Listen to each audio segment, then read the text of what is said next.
һәм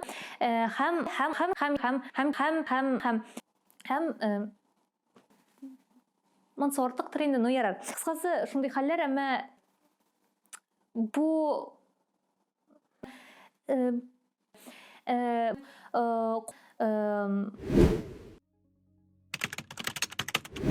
Сәлем, бүгінгі шығарылышта кәжелер үршетуші 14 яшьлек фермер гүлләрдәге паразитларны ошыкларга ярдәм итә торган телефон кушымтасы һәм Казан урамнарында чыгыш ясаучы музыкантларга әзерләнгән устав. Хәзер тулырак. Саратов өлкәсе Аткарск шәһәреннән 14 яшьлек фермер кәҗәләр үршетү белән шөгыльләнә башлаган. 14 яшьлек Арсений кичкенәдән кәҗәләр үршетү турында хыяллана, үзенең әлеге хыялына ирешер өчен интернеттан мәгълүмат туплый, өйрәнә бу теманы һәм моңарчы кәҗәләргә кадәр ул тавыклар, куяннар һәм шуның ише вак тирлек белән шөгыльләнә һәм ниһаять аның хыялы чынга аша. Хыялы чынга ашыру өчен аңа бар тик акча җитмәгән була. Әмма безнең яшь фермерыбыз авыл хуҗалыгы белән кызыксынудан тыш оста җырчы да икән әле һәм ул бер конкурста җиңеп чыгып, акчалата бүләк итә һәм шул акчага иң беренче эш итеп кәҗә сатып ала. Хәзер аның инде 5 кәҗәсе бар.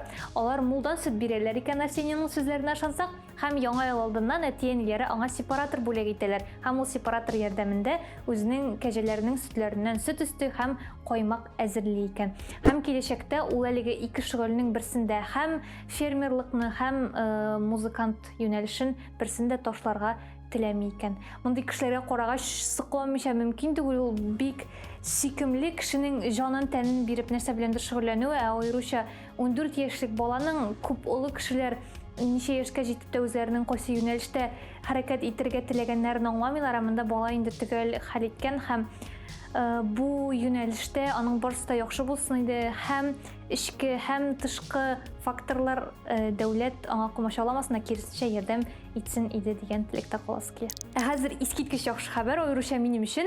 Пермь дәүләт милли тикшеренү университетында укучы студентлар гөлләрдәге төрле авыруларны ачыкларга ярдәм итә торган телефон кушымтасы әзерли башлаганнар. Ул бүлмә гөлләре, яшелчә, җиләк, җимешләр һәм декоратив үсемлекләрдә булган авырулар һәм паразитларны идентификацияләргә ярдәм итәчәк һәм әлеге кушымтаның эшчәнлеге тирән нейрон челтәрләрне өйрәтү технологиясенә нигезләнгән. Диагностика өчен үләннең яфрагын фотога төшерергә кирәк булачак. Әлеге кушымтаның базасында берничә меңнән артык инде фотография бар. Һәрбер авыру диярлек билгеләнгән, аларның сыйфатланмасы бар һәм шул рәвешле бик җиңел генә табарга һәм вакытында гөлне, үсемлекне дәвалый башларга мөмкин булачак. Әлеге кушымта iOS һәм Android операцион системаларындагы җайланмаларда булачак. Миңа калса бу искиткеч хәбәр, аеруча авыл хуҗалыгындагы кешеләр өчен бу бик гади. Әгәр дә аларның сүзләренә ышансак, инде бу бик гади һәм уңайлы кебек вакытында төрле үсемлекләрне, гөлләрне, яшелчә, җиләк, җимешне авырулардан саклап калырга ярдәм итәчәк дип уйлыйм. Бу искиткеч. Шәһәр хакимияте Казан урамнарында чыгыш ясаучы музыкантлар, рәссамнар һәм башка күңел ачу хезмәте күрсәтүчеләргә карата кагыйдәләр уставы әзерли. Бу әлегә пилотный проект булып тора һәм иң беренче чиратта шәһәр үзәге, аеруча Бауман урамына караса, киләчәктә гомумән тулаем шәһәргә карата да бу кагыйдәләрне кулланырга уйлыйлар. Оештыручылар бу мәсьәләгә карата фикер алышучылар сүзләренчә, бу музыкантлар бер-берсенә һәм шәһәр халкына комачауламасын өчен һәм шәһәр урамнарында какофония барлыкка килмәсен өчен кирәк. Туристлар һәм шәһәр халкы өчен музыкантлар шактый кызыклы булып торалар, кызыксыну уяталар. Тик шул вакытта зарланучылар да җитәрлек икән. Бу иң беренче чиратта әлеге музыкантларның аек хәлдә булмавы, аларның җырларында норматив булмаган лексиканың күп булуы һәм репертуарларының гел бер төрле булуына килеп тоташа. Һәм бу фикер белән чыгучылар шуның белән көрәшергә телиләр дә инде. Шулай ук музыкантларның киенү рәвешләренә карата да аерым кагыйдәләр белгиләргә телиләр һәм моның буенча бәлки бер төрле худсовет таяштырырга кирәктер дип белдерәләр. Монсортык тренды ну ярар. Һәм текстлар мәсьәләсендә дә ниндидер төгәллек, репертуардан ниндидер төгәллек булырга тиеш дип тә алар белдерәләр. Бу начар түгел, бу кирәк иде. Һәм шулай алар әйтәләр, туристлар өчен Бауман урамы кызыклы булып торса да, шәһәр халкы үзе Бауман урамын бик яратмый һәм анда бик йөрергә теләми. Нәкъ менә шушы сәбәпләр аркасында дип әйтәләр. Әмма шәһәр халкының Миндә шул шәһәрнең халкыдыр инде, һәрхәлдә күпчелек авыл турында уйлап йөрсәм дә, Бауман урамына кермәүнең бердән-бер сәбәбе ул түгел, күбрәк менә ул зебралар, анда атлар, ишәкләр һәм җыен хайваннар, промоутерлар гел йөри торган, артык русча әйтсәк навязчивый реклама, тавышлар белән инде музыкантларга дәгъва белдерүчеләр ул кадәр юктыр дип уйлыйм. Әлбәттә, алар арасындагы дистанцияны билгеләргә кирәктер, чөнки анда инде тавышлар кушыла башлый һәм син кайда кемнең нәрсә җырлаганын аермый башлыйсың.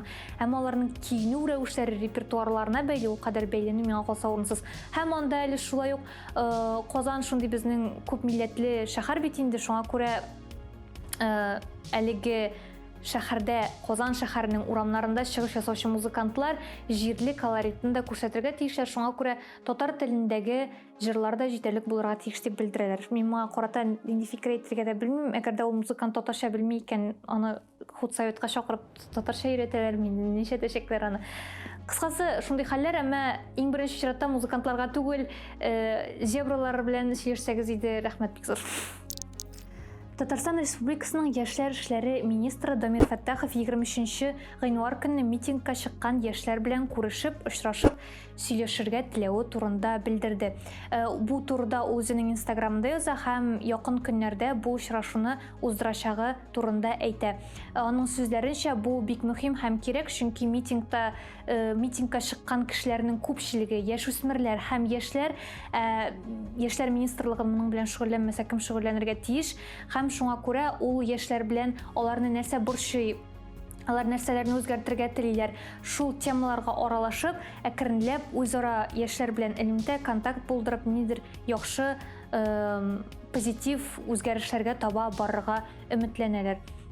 Бу бик яхшы миңа калса, һәм моның чынлап та митингта катнашкан кешеләр чынлап та үзләрен нидер борчыган яшьләр килеп, үзләренең проблемаларын, үзләренең борчыган әйберләрен әйтерләр һәм әкренләп кичкенә булса да ниндидер үзгәрешләргә таба барыр дип өмет итәсе килә. Шуның белән шул, сезнең белән Гүзәл иде, сау булыгыз.